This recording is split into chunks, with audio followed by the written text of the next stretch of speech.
Here are 5 new comic books that came out for the new week, and I'm going to say whether you should buy or pass them.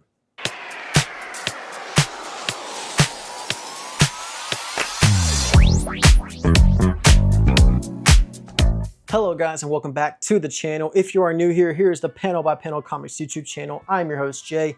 Today is my buy or pass video. I have 5 new comic books that came out for the week, and I'm going to say whether you should buy or pass them for your hard-earned cash. Starting off with the first book we have is Chachu. This is issue 1 from Aman Vellani, and the artist for this title is Mariana Ignazi. It follows this character that we'll come to know. Her name is Leela. Leela is a character that's going to be going to college, but she's kind of used that as a way to get to find her dad. Her dad abandoned her at a young age, or her Chachu is what she calls him, and she seeks him out. She finds him early on, and they kind of have a little bit of bonding moments, but before she got there, her Chachu and his wife got into an argument. She sped off and is going to see her mom because that's what she does on the first of every month. But she reveals that he is her dad, essentially, and she explains that her mom knows that she's here in LA, but not for this reason. He's tracked her down, and she just is going to go to college, and she wants to get to know her dad a little better. They have a little heart-to-heart. She says that she hasn't moved in yet, so she's going to stay the night, and when she does, the dad, or the father-in-law of Chachu, comes over, and because his wife, the Chachu's wife, is a huge actress in Hollywood, she's gone missing, and he's now gone to the Chachu saying, hey, where is she? I need my money back. I need my daughter back, because he essentially views his daughter as money, as a property in a way. And they have this whole conversation. He really wants him to call him daddy for some reason, which I felt was very weird. Definitely a closeted type of emotion coming from the father-in-law. And they talked it out, and he's like, well, you need to go find her. I don't care what's going on. I need her back because Hollywood is calling, and they need her because I need her to make money. So then that gives Leela a chance to go off with her dad and have a potential bonding moment over trying to find, I guess, what would be considered her stepmom. So Cyril is the girl's name, and we come to find that she went to go see her mom, but then something horrible happened to her, and nobody knows what's going to happen to her until the very end of this book. And probably in issue 2, it'll be revealed what ultimately happened to her and where she ultimately ends up at. But for me, I couldn't get too involved in the main character, Leela.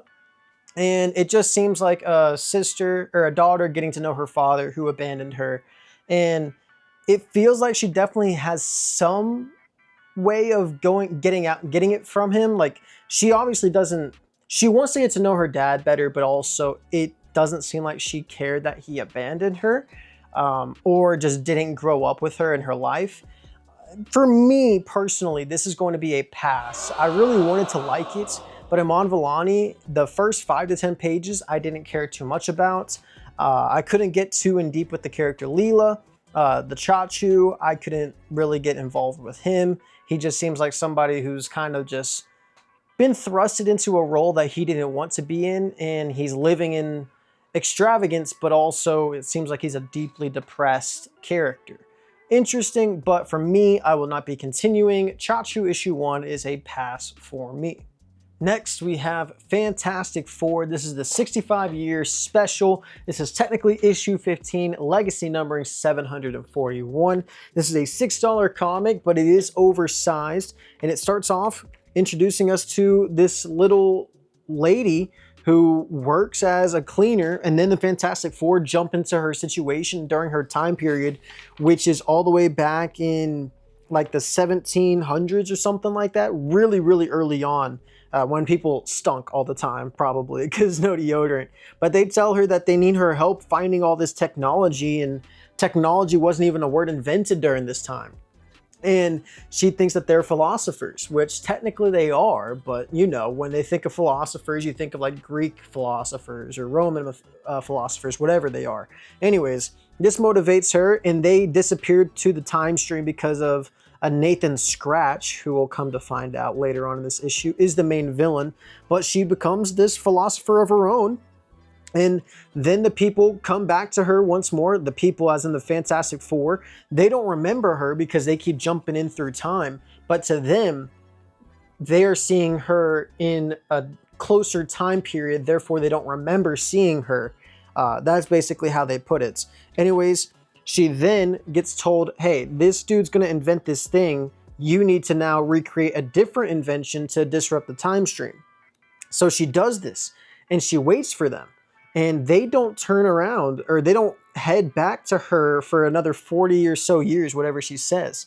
But then she remembers, oh, due to this, and this, they actually would be 500 feet in the air, because that's how this time expression works, or whatever it is.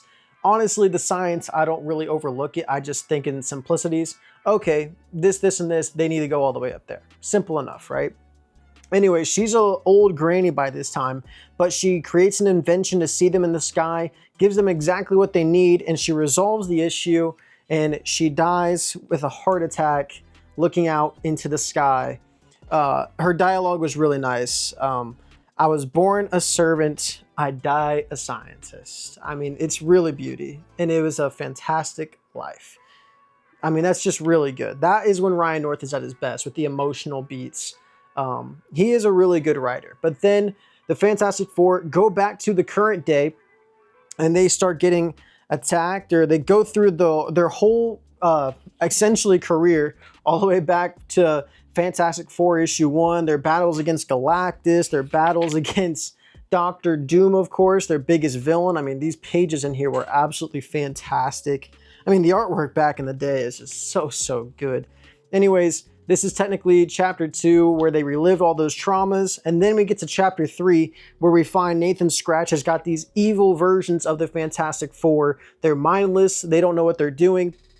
And he's using them to fight against the Fantastic Four. But then Johnny goes up to Nathan Scratch, but you think it's one of the evil Johnny Storms, because he doesn't have a mustache.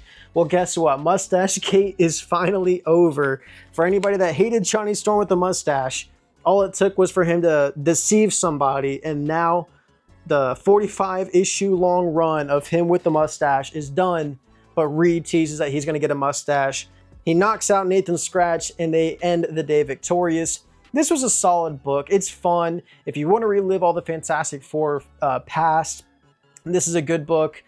This felt like the Fantastic Four as they should be. And I know I was saying in my new comic book day I might drop this title. This has got it one more issue. So I'm going to stay on Fantastic Four, and it is a buy for me. If you're a Fantastic Four fan, highly recommend you getting this book. It's very solid. 65-year anniversary special. It's oversized, so an extra $1 at $6. But in my opinion, it is worth it, and you should go get this book. Next, we have Fort Psycho. This is an issue 1 from Oni Press, written by Matt Kint, and the artist is Brian Hurt. We open up with this story telling us a little bit of the backstory behind these mercenaries in this title.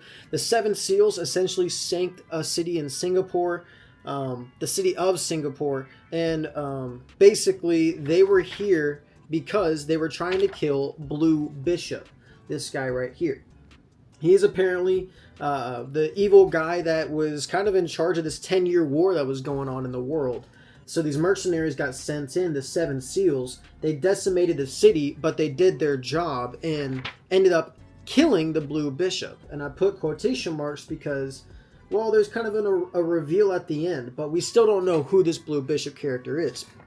Anyways, the action was really good all throughout, but then you come to find out they put all these members of the Seven Seals into a prison that nobody had seen. They get sent off planets, not off planets, but to this remote island. They get taken in chains and then dismounted onto the island. And when they get there, it's actually a beautiful place. And this main character that we will come to learn as Jason, he gets to the island, and it's just luxury. There's a golf cart changing station, all these different type of affinities that are, or amenities that are all good. Like, they're all amazing. It's a beautiful landscape, and all the other Seven Seals are there. There's an amphitheater, food stand, market, hot springs, anything you could want. But it is still a prison. You can't leave the island without being alive. And they put these like chips in their brain that will put a poison pill into their body, and then they'll die. People have tried because people get upset. I mean, you're still trapped on this island. It's not like it's a fun thing. But Jason then gets to meet all these different characters on the island. There's this woman, there's Chef. I honestly can't remember most of these characters' names, but then they start talking about how they all got caught, and then Jason tells the story of how he got caught. He took his glasses down for just half a second while he was at the bar, just to listen, or just to listen to all the people around him. And they then find out, or we see why and how he got caught and what happened after he got caught. And is his mission really over? Does he still have to do some stuff for the government? Who knows? But this was a fantastic book. Fort Psycho is 1000% a buy. Action-packed. I love the artwork. And Oni Press is really doing a fantastic job right now. I got to give them some credit. This is a must-buy in my opinion, and I hope you guys also pick it up so we can talk about it down in the comments. The next book, we head over to DC and we have Absolute Superman. Now you're probably asking yourself, why is this on a buy or pass? I thought these were new issue ones or whatever, big things. Well, this is a new jumping on point for Absolute Superman. And you get introduced to a new character, Absolute Metallo. And we're just jumped into this crash scene here where it seems like Superman is having to battle against Brainiac, and he's getting very weak and he has no clue why. But come to find out, the person underneath this robotic thing, spoiler alert, if you don't want to know or you haven't read yet, this is a huge spoiler for Absolute Superman issue 22. I gave you a warning. Here, now we're going to continue. Absolute Metallo is actually Christopher Smith, Peacemaker, Absolute Peacemaker. If you don't remember what happened to him, he got shot in the head with a kryptonite bullet. And it should have killed him, but instead the kryptonite seeped into his bloodstream, and now he's just kryptonite blooded. So that's why Superman's having a really tough time trying to fight against Absolute Metallo. But once he finds out it's Christopher Smith, he tries to talk to him, tell him to remember his name, remember what his mom said to him, how much his mom actually loves Superman and Christopher Smith. And slowly but surely, Superman's trying to show who Christopher Smith actually is, because his brain is so effed from Brainiac doing all this damage to him, making him think that he really is Metallo and that's all that he's ever been in his life. And it was a really actually emotional issue for me, at least personally, because I hate seeing stuff like this. People have their brain completely effed and not knowing what's what and who's who and what their purpose is and stuff like that. But Superman keeps going even though it's literally killing him. He keeps stressing, "You're Christopher Smith, you're Christopher Smith," and he keeps saying Metallo, Metallo. And then this is a really beautiful two-page work here from Juan Ferreira depicting the fight going on, but then you have Superman and all the hope on his side and all the tragedy on Christopher Smith / Metallo's side. And it's really good. It takes everything in Superman to try to remember, to try to get Christopher Smith to remember who he is. And he finally does. But at the end of the day, Brainiac comes down and he's basically like, well, is he crying? Well, the humans of today, the men of today, and he goes sailing off. And that's definitely not going to be the end for Superman, but he's able to even hug Christopher Smith, even though he's enduring so much pain. This was a fantastic issue from Jason Aaron and Juan Ferreira. When they're both on this title together, it is just a different level when it comes to this title. It's always in the top 3, or it's typically in the top 3. It's been slipping a little bit. I wasn't the biggest fan of the previous arc, but if this arc is going to be anything like this first issue with Absolute Metallo, and we're just going to see Brainiac have all these crazy experiments for these different superheroes. If we get like an Absolute Bizarro, I think that'd be really cool. I honestly can't remember if that's already been done. I kind of need to reread the Absolute Universe and all the Absolute titles because it can become a lot, but this is absolutely fantastic. Highly recommend you guys go and buy this new book. New jumping on point, it's reader friendly. Why not check it out if you haven't got onto Absolute Superman? And lastly, we have the accessories. This is issue 1 of 4, a 32-page comic for the price of $5 from Rocket Ship Entertainment by Panic Entertainment. This is written by David Smolchin and Leah Kilpatrick. And the artist is Patrick Piazzalunga. And it opens up with Igor, Dr. Frankenstein's assistant, and all the multiple times that Dr. Frankenstein has claimed it's alive. It's alive more than ever, alive once more. And Igor continuously gets fed up with it to the point where he brings it up, yeah, whatever. And he's like, when is my time to be worked on? Because you promised me, if you don't know the lore of Frankenstein with Igor, he promises him that he will fix him and get him a new body whenever he perfects his creations. This pisses off Dr. Frankenstein, telling him it will most likely cause certain death to you. We can't do this right now. It's not ready yet. And he gets mad and tells him, just clean up, do your job, be my slave. And I think that's a big part of this, is the whole master and slave portion. It definitely did hit for me, but Igor goes to the bar, has a drink, and has this dead body that he wants to use as his. It's this huge guy, and he starts to craft everything up. Igor goes rageful whenever he gets back, or was at the bar and then went to the office, damaged everything up, made a complete mess, had a whole, just essentially like a stress room type of moment for the office of Dr. Frankenstein. And then the book continues with him trying to do these experiments. The first one, the body doesn't work.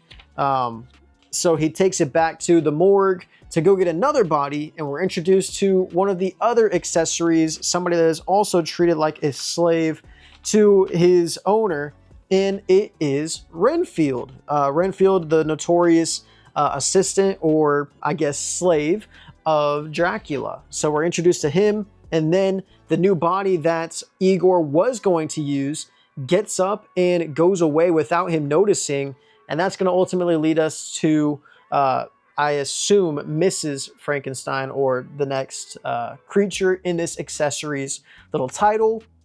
It was solid, it was fun, but at the same time, this is a 4-issue mini, and I don't really know what the story is going to be. It seems like all these people are just trying to break away from their master, which is cool, but I don't know. I'm gonna say pass on this personally.